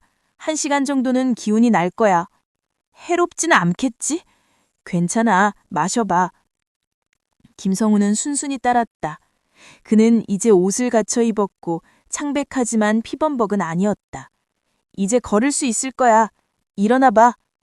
그는 일어섰고 의사와 함께 뒷문으로 향했다. 진희 씨, 먼저 가서 뒷문을 열고 마당에 있는 운전기사에게 우리가 곧 간다고 전해요. 나는 조용히 움직여 마당으로 나갔다. 새벽 5시 반, 해가 막 떠오르려는 시간이었다. 마당은 고요했고 자가용은 준비되어 있었다. 잠시 후 김성훈 씨는 마두선과 의사의 부축을 받으며 자가용에 올랐다. 그녀를 잘 돌봐줘. 가능한 한 부드럽게. 그는 말을 잇지 못하고 눈물을 흘렸다. 최선을 다하겠습니다. 의사가 대답했다. 차가 떠나고 마두선은 무거운 철문을 닫고 잠갔다. 이제 끝났으면 좋겠는군. 그는 과수원 쪽 문으로 향했고 나는 돌아가려 했지만 그가 불렀다. 진희 씨, 이리 와요. 이 집은 감옥 같지 않나요? 저는 멋진 저택이라 생각했어요. 그건 경험이 없어서 그래요. 금빛은 진흙이고 비단은 거미줄이에요. 이 정원에 있는 과수원만이 진짜예요. 그는 복숭아나무, 배나무, 벚나무가 늘어선 길을 따라 걸었다. 진희 씨, 꽃 하나 가질래요? 그는 반쯤 핀 장미를 꺾어 내게 건넸다. 감사합니다, 사장님. 이 새벽 좋아요? 네, 아주요. 당신은 이상한 밤을 보냈어요. 얼굴이 창백하군요. 내부방에서 누군가 나올까봐 무서웠어요. 하지만 문은 잠궜고 열쇠는 제 주머니에 있었어요. 당신은 내 양이었어요. 늑대굴 옆에 둔 양을 내가 지키지 않았다면 난 형편없는 목자였죠. 박시성을 가진 그 여인은 아직 이 집에 있나요? 있어요. 걱정하지 말아요. 하지만 그녀가 있는 한 사장님의 안전은 걱정하지 말아요. 내가 알아서 할게요. 그는 날 거역하지 않아요.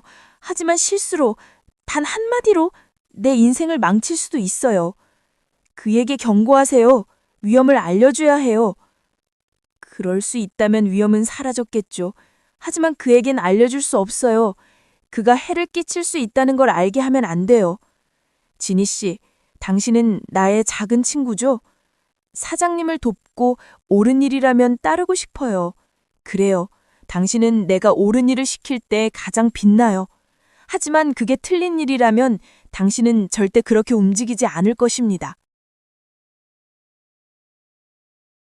이른 아침 하현동의 고풍스러운 저택 청운제의 정원에 담쟁이 덩굴이 뒤덮인 벽 아래 작은 정자에 마두성과 진이는 나란히 앉아 있었다.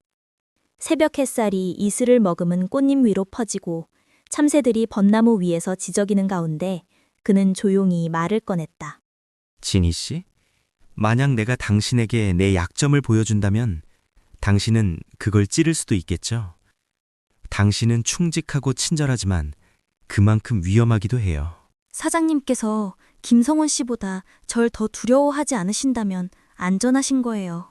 그랬으면 좋겠군요. 자, 여기 앉아요. 벤치는 둘이 앉기에 충분하니까. 진이는 잠시 망설이다가 그의 옆에 앉았다. 이제 상상해봐요. 당신이 더 이상 잘나란 여성이 아니라 어린 시절부터 방종하게 자란 남자라고 생각해요. 외국에서 큰 실수를 저질렀고 그 결과가 평생을 따라다녀요. 법적으로는 죄가 아니지만 마음속에서는 지울 수 없는 오점이죠. 그 실수로 인해 삶은 황폐해지고 희망은 사라졌어요. 쾌락 속에서 안식을 찾기를 했지만 마음은 더 피폐해졌고 결국 한국으로 돌아왔어요. 그리고 당신을 만났죠.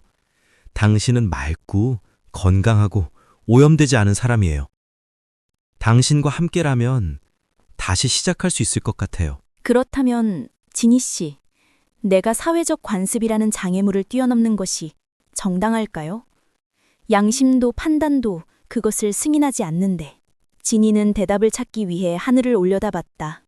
바람은 담쟁이를 흔들었고 새들은 노래했지만 그녀에게 답을 주진 않았다. 사장님, 그는 조용히 말했다. 방황하는 자의 안식이나 죄인의 갱생은 다른 사람에게 의존해선 안 돼요. 사람은 죽고 철학자는 흔들리고 신앙도 때로는 무너져요. 진정한 회복은 더 높은 곳에서 찾아야 해요. 마 사장은 한참 침묵하다가 갑자기 냉소적인 표정으로 말했다. 내가 수영 아가씨와 결혼하면 그녀가 날 갱생시켜줄까요? 아주 강력하게 말이죠. 그는 자리에서 일어나 정원의 끝까지 걸어갔다가 콧노래를 흥얼거리며 돌아왔다. 진희 씨, 어젯밤 경계하느라 얼굴이 창백하군요. 손도 차갑고. 결혼 전날 밤에 잠을 못 이룰 테니 함께 있어줄래요? 제가 도움이 된다면 언제든요. 그녀에 대해 이야기할 수 있겠죠? 당신도 이제 그녀를 봤으니까요. 네, 사장님. 수영 아가씨는 인상적이에요. 그렇지. 키 크고 건강하고 머리카락은 고대 중국의 양귀비 여인 같지 않나요? 그 순간 그는 마당 쪽을 바라보며 말했다. 김성훈 씨라 해 뜨기 전에 떠났어요. 모두보다 먼저. 나는 새벽 4시에 일어나 그를 배웅했다. 그날 이후 이상한 예감이 마음을 떠나지 않았다. 예감, 공감, 징조.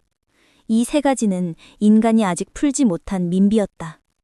나는 그런 것들을 결코 웃어넘기지 않았다. 어린 시절 6살 때 가정부였던 배씨 아주머니가 아이 꿈을 꾸면 집안에 탈이 난다 하고 말한 적이 있었다. 그 말은 곧 현실이 되었고 그녀의 여동생이 세상을 떠났다. 최근 일주일 동안 나는 매일 밤 아이가 나오는 꿈을 꿨다.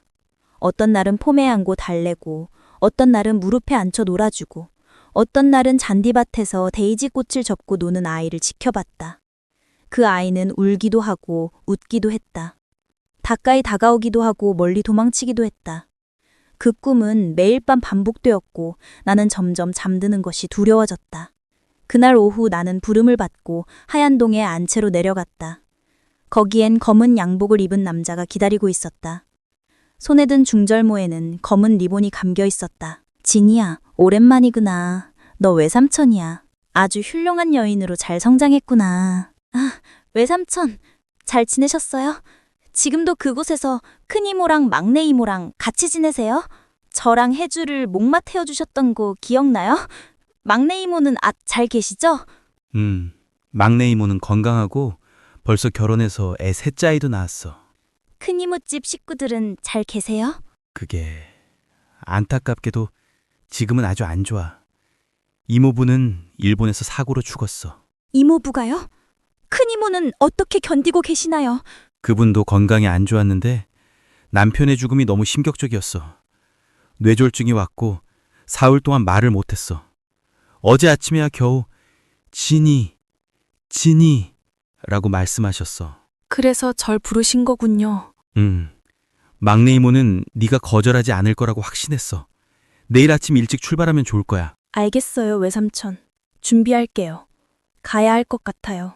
나는 그를 관리인들의 숙소로 인도하고 마두선 사장님을 찾으러 나섰다. 저택 안에는 없었고 마당에도 없었다. 손 여사님에게 물으니 사장님은 수영 아가씨와 당구를 치고 있다고 했다. 나는 당구실로 향했다. 공이 부딪히는 소리와 웃음소리가 가득했다. 수영 아가씨는 하늘색 크레이프 로브를 입고 머리에는 얇은 스카프를 둘렀다. 그녀는 내가 다가오자 고개를 돌려 냉정하게 바라봤다. 저 사람이 당신을 찾는 건가요? 마 사장님은 큐대를 내려놓고 나를 따라 나왔다. 무슨 일이죠, 진희 씨? 사장님, 1, 2주 정도 휴가를 받고 싶어요. 어디에, 왜요? 아픈 분이 절 찾으셨어요. 서울에 사시는 큰 이모님입니다. 사장님, 큰 이모부는 돌아가셨고 큰 이모는 절 내쫓았죠. 왜요? 제가 가난하고 짐스러웠기 때문이에요. 그녀는 절 싫어했어요. 남편이 죽었어. 가족을 망치고 자살한 걸로 알려졌어. 그 충격으로 큰 이모가 뇌졸중을 겪었죠. 그런 사람을 보러 간다고? 말도 안 돼, 진희 씨. 그녀는 당신을 버렸잖아. 그건 오래전 일이에요. 지금은 상황이 달라졌고 그녀가 절 찾았다는 걸 외면할 수 없어요. 얼마나 머물 건데요? 최대한 짧게요. 꼭 돌아온다고 약속해요. 약속은 못해요. 상황에 따라 달라질 수 있으니까요. 하지만 돌아올 거예요.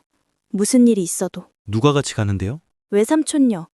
그 집에서 10년 넘게 계셨어요. 내일 아침에 떠나는 거죠? 네, 사장님. 돈은 있어요? 여행하려면 돈이 필요하잖아요. 내가 아직 월급도 안 줬고. 지갑에 돈이 있어요. 웃으며 내 지갑을 받아들고 손바닥에 동전을 쏟아보았다. 이건 안 되겠군요. 그는 지갑에서 10만 원권 체크를 10장 꺼내 내밀었다. 이건 너무 많아요. 조금만 받으면 돼요. 괜찮아요. 받아둬요. 나중에 월급에서 제하면 됩니다. 사장님, 한 가지만 더 말씀드릴 게 있어요. 뭔데요? 곧 결혼하신다고 하셨죠. 그럼 수연은 학교에 보내야 해요. 새 신부가 아이를 부담스러워할 수도 있으니까요. 그 말은 일리가 있군요. 수연이는 학교에 보내야겠어요.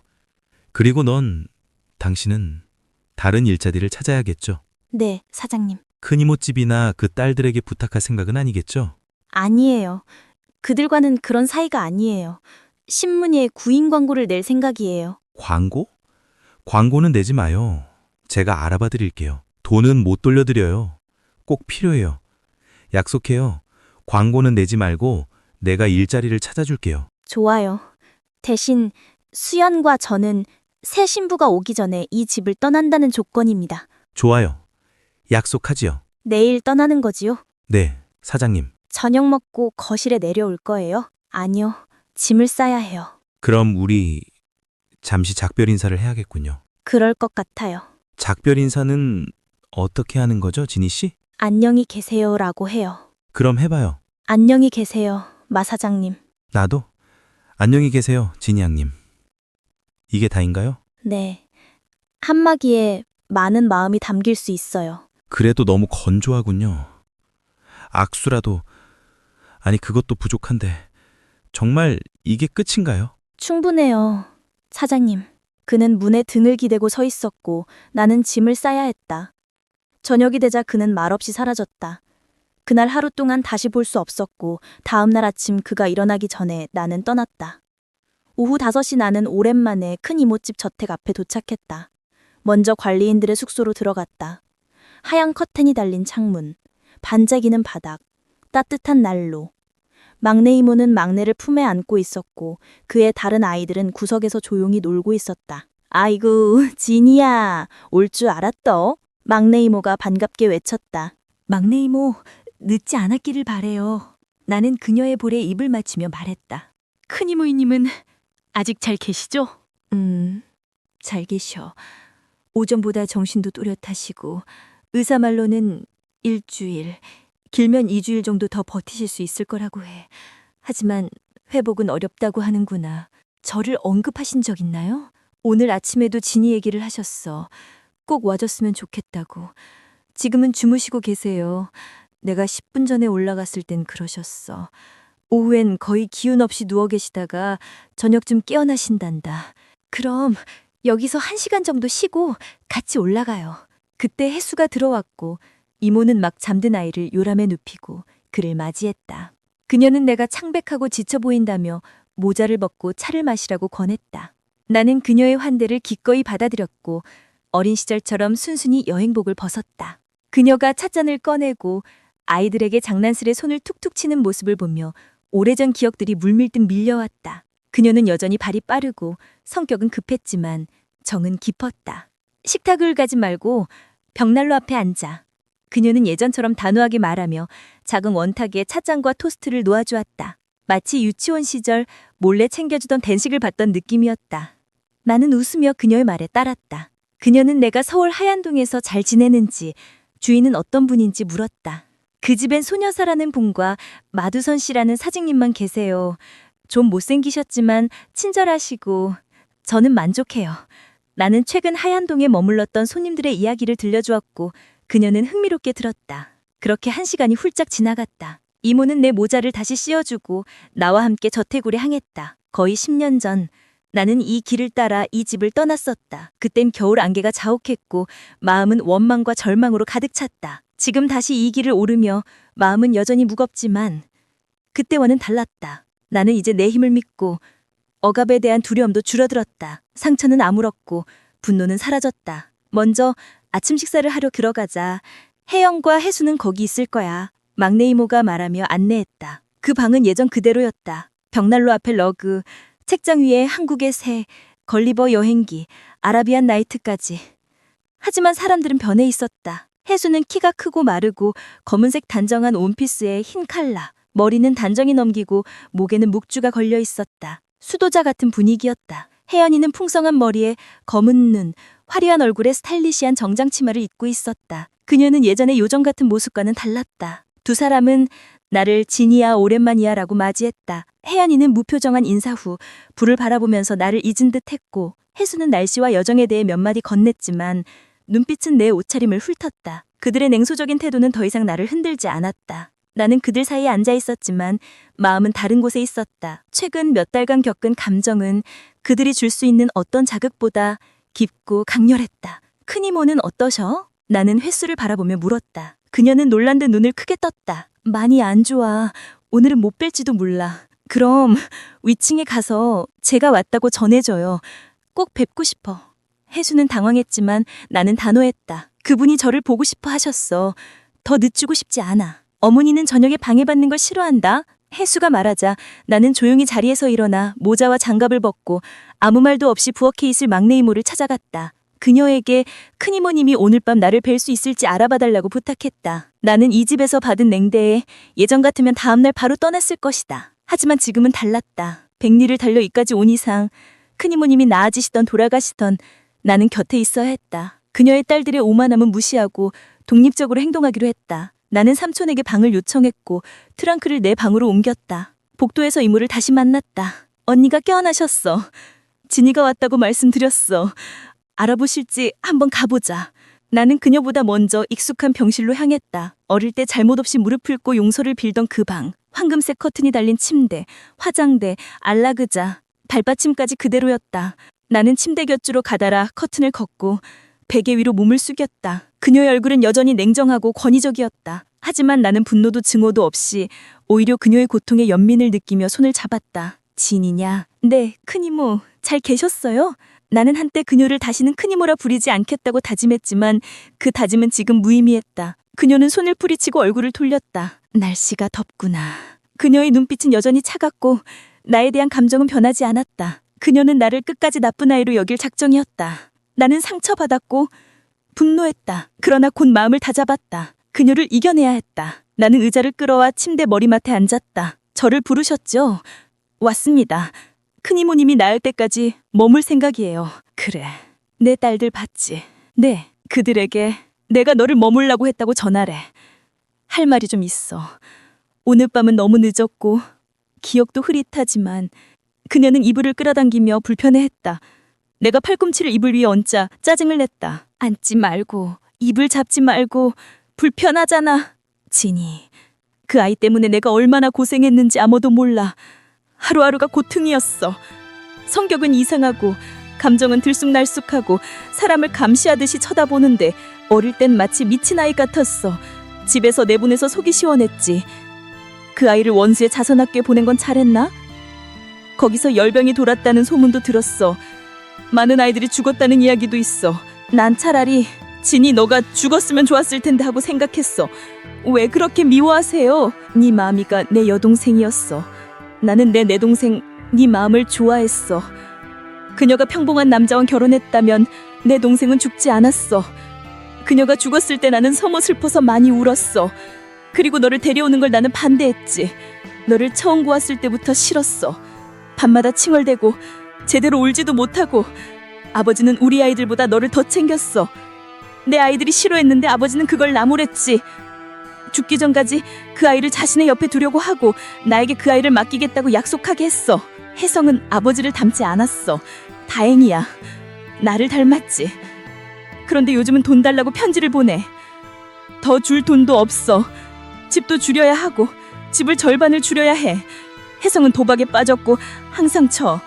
사기꾼들한테 둘러싸여 있고 얼굴도 보기 창피할 정도야. 그녀는 점점 격앙되었다. 이제 그만 나가야겠어요. 나는 막내 이모에게 말했다. 그게 좋겠어. 밤엔 늘 이러셔. 아침엔 좀 나을 거야. 내가 일어서려 하자 그녀가 외쳤다. 잠깐, 할 말이 더 있어. 그가 날 협박해. 목에 큰 상처를 입은 채로 누워있는 모습이 보여. 얼굴은 부었고 시커멓게 변했고. 서울의 겨울은 유난히 매서웠다. 저택의 창호 사이로 찬바람이 스며들었고 안채에 누워있는 큰이모는 병세가 깊어져 말을 잃은 지 오래였다.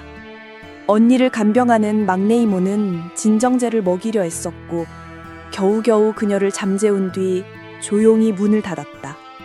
나는 다시 이 집에 돌아온 지 열흘이 넘었지만 큰이모와 제대로 된 대화를 나눈 적은 없었다. 그녀는 늘 혼미하거나 무기력했고 의사는 감정적인 자극을 철저히 금했다. 그녀의 두 딸 혜연, 혜수는 처음엔 나를 거의 무시했다. 혜수는 하루 종일 방 안에서 바느질을 하거나 성경을 읽으며 말을 아꼈고 혜연은 앵무새에게 쓸데없는 말을 건네며 나를 외면했다. 하지만 나는 그들의 무관심에 굴하지 않았다. 연필과 스케치북을 꺼내 창가에 앉아 그림을 그리기 시작했다. 어느 날 나는 무심코 한 남자의 얼굴을 그리기 시작했다. 넓은 이마, 뚜렷한 콧대, 단단한 턱선, 그리고 깊은 눈매. 그 얼굴은 내 기억 속 누군가를 닮아 있었다. 나는 그 그림을 다른 종이 밑에 숨겼지만 혜수가 다가와 이거 누구야? 라고 물었다. 나는 그냥 상상 속 인물이라고 대답했지만 사실은 그 남자는 내가 잊지 못하는 사람, 마두선이었다. 혜수는 내 그림 실력에 감탄하며 자신의 초상화를 부탁했고 혜연도 마지못해 앉았다. 혜수는 곧 자신의 앨범을 꺼내며 수채화를 부탁했고 나는 흔쾌히 수락했다. 그날 우리는 처음으로 함께 산책을 나갔고 혜수는 지난 겨울 서울 명동에서 보낸 화려한 나날을 이야기했다. 그녀는 자신이 받은 관심과 구애, 그리고 재벌집안 남성과의 로맨스를 자랑스럽게 늘어놓았다. 하지만 그녀는 어머니의 병이나 오빠의 죽음, 집안의 몰락에 대해서는 단 한마디도 하지 않았다. 그녀의 관심은 오직 과거의 영광과 미래의 사치에 있었다. 혜연이는 여전히 말이 없었다. 그녀는 새벽에 일어나 기도하고 금실로 제단볼을 수놓으며 정원에서 혼자 시간을 보냈다. 그녀는 규칙적인 삶에 만족했고 그 흐름을 깨트리는 어떤 사건도 싫어했다. 어느 날 그녀는 조용히 말했다. 오빠의 일로 마음이 많이 아팠어. 하지만 이제는 내 삶을 지키기로 했어. 그녀는 자신의 재산을 이미 정리해 두었고 어머니가 곧 세상을 떠날 것이라 담담하게 말했다. 장맛비가 연일 내리던 여름, 오래된 양옥집안은 무거운 침묵에 잠겨 있었다. 병상에 누운 큰 이모는 거의 의식을 잃은 채 숨만 간신히 붙어 있었다. 간병을 하는 막내 이모는 진정제를 먹이려 애썼고 겨우겨우 그녀를 잠재운 뒤 조용히 문을 닫았다. 나는 다시 이 집에 돌아온 지 보름이 넘었지만 큰 이모와 제대로 된 대화를 나눈 적은 없었다. 그녀는 늘 혼미하거나 무기력했고 의사는 감정적인 자극을 철저히 금했다. 그녀의 두 딸 혜수와 혜연은 처음부터 나를 거의 무시했다. 혜연은 소파에 누워 강남 강동 고모가 초대장을 보내주길 바라며 한숨만 쉬었고 혜수는 매일 새벽 5시에 일어나 기도하고 교회 제단볼을 수놓으며 시간을 보냈다. 그러던 어느 날 혜수가 갑자기 혜연에게 쏘아붙였다. 넌 세상에서 가장 쓸모없는 인간이야. 네가 태어난 이유를 모르겠어. 내 삶은 남의 힘에 기대는 것뿐이잖아. 음악, 파티, 남자 그런 거 없으면 넌 죽는다고 생각하지. 하루를 쪼개서 계획을 세워. 5분도 낭비하지 마. 그럼 누구에게도 기대지 않고 살 수 있어. 혜연이는 울면서 말했다. 넌 나를 질투했잖아. 그때 강남 재벌집 아들과 잘 될 뻔했는데 네가 뒤에서 고자질해서 다 망쳤잖아. 넌 날 밟고 싶었던 거야. 혜수는 아무 말도 없이 자수를 계속했다. 그녀는 감정 없이 오직 규칙과 신념으로 살아가는 사람이었다. 그날 오후 비는 창을 두드리고 바람은 지붕을 흔들었다. 혜연이는 소설을 읽다 잠들었고 혜수는 성당의 성인 축일 미사에 참석하러 나갔다. 나는 조용히 2층으로 올라가 큰 이모의 병실을 살폈다. 간병을 하는 막내 이모는 없었고 불은 꺼져가고 있었다. 나는 방 안의 이불을 정리하고 그녀의 창백한 얼굴을 바라보았다. 그녀는 더 이상 나를 볼 수 없었다. 창밖을 보며 나는 생각했다. 곧 이 세상의 바람과 비를 벗어날 영혼이 여기 누워 있구나. 그녀의 영혼은 어디로 향할까? 나는 지은 언니의 마지막 말을 떠올렸다. 영혼은 모두 평등해. 그 말이 그날따라 유난히 깊게 와닿았다. 장마가 끝나갈 무렵 오래된 양옥집 안은 눅눅한 공기와 침묵으로 가득했다. 병상에 누운 큰 이모는 며칠째 말을 잃은 채 숨만 간신히 붙어 있었다. 나는 창가에 앉아 오래전 세상을 떠난 지은 언니의 마지막 모습을 떠올리고 있었다. 그녀는 평온한 얼굴로 하늘 아버지 품으로 돌아가고 싶다고 속삭였던 그 순간처럼 지금의 큰 이모도 곧 그 길을 따라갈 듯했다. 그때 병상 뒤에서 희미한 목소리가 들려왔다. 누구야? 나는 놀라서 다가갔다. 큰 이모는 눈을 뜨고 나를 바라보며 말했다. 나는 이 집 주인이야. 그런데 넌 누구니? 그녀는 나를 낯설게 바라보았다. 너는 우리 집 사람은 아닌 것 같은데, 그런데 낯이 익어. 혹시 너 진이니? 나는 아무 말도 하지 않았다. 충격을 줄까 두려웠다. 그녀는 혼잣말처럼 중얼거렸다. 아니야, 내가 착각했나 봐. 진이는 벌써 많이 변했겠지? 10년이면. 나는 조심스럽게 고개를 끄덕이며 내가 바로 진이라는 사실을 알렸다. 그녀는 잠시 침묵하다 말했다. 내가 많이 아프구나. 몸을 움직일 수가 없어. 죽기 전에 마음의 짐을 좀 덜어야겠어. 나는 그녀에게 우리가 단 둘이라는 걸 확인시켰다. 그녀는 힘겹게 말을 이었다. 내가 너에게 2번 잘못했어. 하나는 내 여동생에게 약속한 걸 지키지 못한 거야. 너를 내 자식처럼 키우겠다고 했는데. 그녀는 말을 멈췄다. 그리고는 떨리는 손으로 화장대 서랍을 가리켰다. 거기 편지 하나 있어. 꺼내서 읽어봐. 나는 편지를 꺼내 읽었다. 그것은 외삼촌이 보낸 것이었다. 그는 진이를 미국에 초대하고 자신의 재산을 물려주겠다고 적혀 있었다. 편지는 3년 전 날짜였다. 왜 이걸 이제야 보게 된 거죠? 큰 이모는 냉정하게 말했다. 나는 네가 잘 되는 걸 도저히 볼 수가 없었어. 그래서 네가 죽었다고 거짓말했지. 나는 충격을 받았지만 그녀는 덧붙였다. 너는 내 인생의 고통이었어. 너가 없었다면 그런 짓은 하지 않았을 거야. 나는 그녀에게 용서를 구했고 그녀도 자신의 행동을 후회한다고 했지만 마음 깊은 곳에서는 여전히 나를 미워하고 있었다. 나는 마지막으로 말했다. 미워하든 사랑하든 저는 당신을 용서해요. 이제는 신께 용서를 구하고 평안히 가세요. 그녀는 내 손길을 피했고 눈길조차 주지 않았다. 간호사와 막내 이모가 들어왔고 나는 병실에 조금 더 머물렀지만 그녀는 다시 혼미해졌고 끝내 정신을 회복하지 않았다. 그날 밤 12시, 큰 이모는 세상을 떠났다. 그녀의 2딸도 나도 임종을 지키지 못했다. 다음 날 아침 장례식장 직원이 와서 다 끝났습니다 라고 말했을 때 그녀는 이미 수의를 입고 누워 있었다. 혜수와 나는 조용히 그녀의 마지막 모습을 보러 갔다. 혜연이는 울음을 터뜨리며 무서워서 못 가겠어 라며 방에 틀어박혔다. 병상에 누운 큰 이모의 얼굴은 생전의 강인함을 그대로 간직한 채 차갑고 굳어 있었다. 나는 그 모습을 보며 슬픔보다는 묘한 공포와 침묵의 무게를 느꼈다. 혜수는 침착하게 그녀를 바라보다가 말했다. 이 체질이면 오래 살았어야 했는데 고생이 많았지.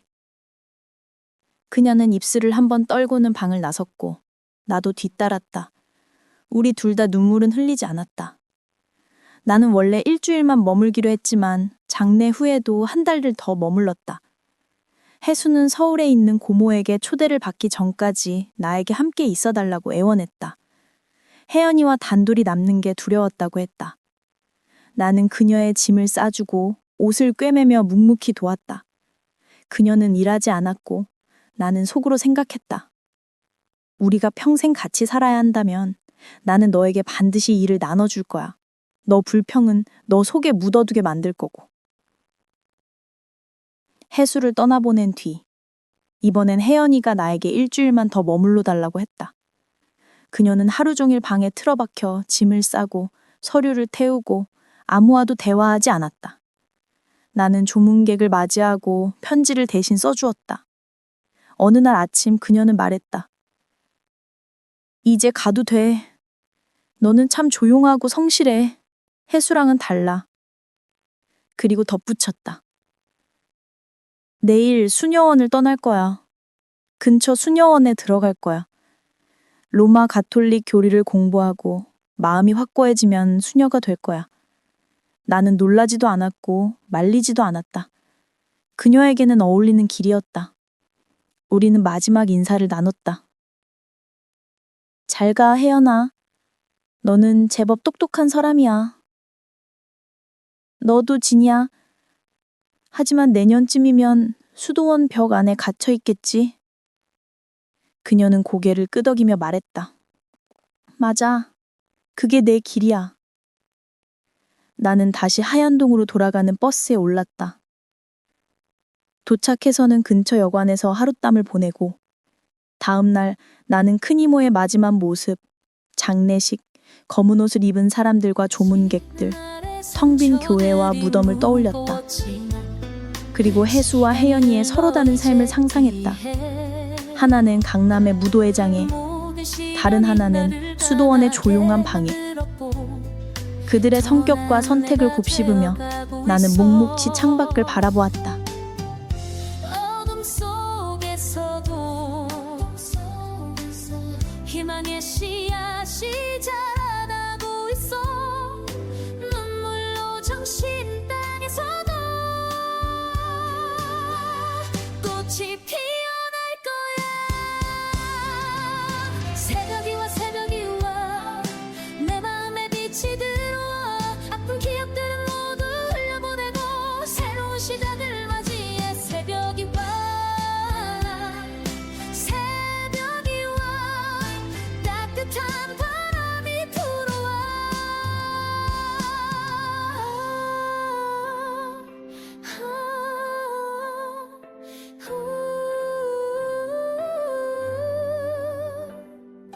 봄이 오면 새싹이 돋아나듯이 내